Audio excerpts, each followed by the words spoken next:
આપણે સફાઈ ઝુંબેશમાં અલગ અલગ પાસાઓ આવરી રહ્યા છીએ, એટલે એ સંદર્ભે એવા લોકો કે જે જાહેરમાં ગંદકી ફેલાવતા હોય છે એમને આપણું જે સીસીટીવીનું જે આખું નેટવર્ક છે એ નેટવર્કના માધ્યમથી આઈડેન્ટિફાય કરતા હોય છે, ખાસ કરીને વ્હીકલ લઈને જે લોકો જતા હોય છે અને આ પ્રકારની ગંદકી ફેલાવતા હોય છે. એના આધારે જેમ ટ્રાફિકનો ઈ મેમો જનરેટ થતો હોય છે એ જ પ્રમાણે આપણે આ ઈ મેમો પણ જનરેટ કરતા હોઈએ છીએ દંડનો. અને સ્વાભાવિક છે કે જે મુખ્ય આપણો હેતુ છે એ સફાઈ અંગે જાગૃતતા કેળવાય, લોકો સફાઈમાં સ્વયંભૂ રીતે તબક્કાવાર જોડાતા જાય અને એક સામાજિક મૂવમેન્ટ સફાઈની બને તો આપણે આવનારા સમયમાં એકબીજાના સાથ સહકારથી ચોક્કસપણે રાજકોટને સ્વચ્છ બનાવી શકીએ.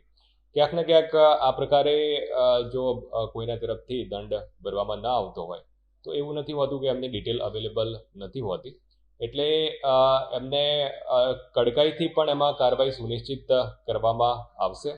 એટલે એવું કોઈ માની ન લે કે આપણે ઈ મેમો જનરેટ થયેલો છે તો એ દંડ ન ભરપાઈ કરીશું તો ચાલી જશે. મુખ્ય હેતુ હું ફરીથી કહું છું કે દંડ એ મુખ્ય હેતુ નથી.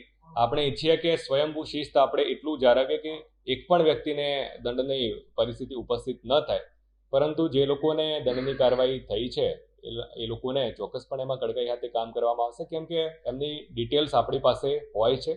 જો આપણને દંડ ન મળે તો આ બાબતેની કાયદાકીય પ્રક્રિયાઓ પણ સુનિશ્ચિત કરવામાં આવતી હોય છે. એ જે કાયદાકીય પ્રક્રિયાઓ છે એ પણ અમારા તરફથી સુનિશ્ચિત કરવામાં આવશે. ચોક્કસ મેં વાત કરી એમ, કેમ કે જે ઈ મેમોને જનરેટ થાય છે એ મોસ્ટલી આપણને ખ્યાલ છે કે જે વ્હીકલ નંબર હોય છે, વ્હીકલ નંબરના આધારે ઈ મેમો જનરેટ આપણે કરતા હોઈએ છીએ. એટલે જે તે વ્યક્તિની કંઈ ડિટેલ નથી હોતી એવું નથી હોતું, આપણી પાસે ડિટેલ હોય છે ત્યારે જ આપણે ઈ મેમો જનરેટ કરતા હોઈએ છીએ.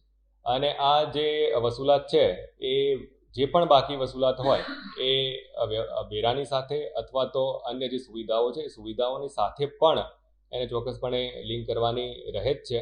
એટલે જે પણ આપણી વસૂલાત વેરાની પણ બાકી હોય છે તો આપણે સીલિંગ સુધીની કે અન્ય જે દંડનીય કાર્યવાહીઓ કરતા હોઈએ છીએ એ જ પ્રકારની આ સરકારી બાકી વસૂલાત માટેની જે પણ કાર્યવાહી સુનિશ્ચિત કરવાની થશે અમે સુનિશ્ચિત કરીશું. ફરીથી હું વિનમ્ર અપીલ કરું છું કે આપણે એક એવો સામાજિક માહોલ ઊભો કરીએ કે સ્વચ્છતાની બાબતમાં ગંદકી ફેલાવનાર કોઈ પણ વ્યક્તિને દંડ કરવાની પરિસ્થિતિઓ ઉપસ્થિત ન થાય એવી સ્વયં શિસ્ત આપણે સૌ જાળવીએ.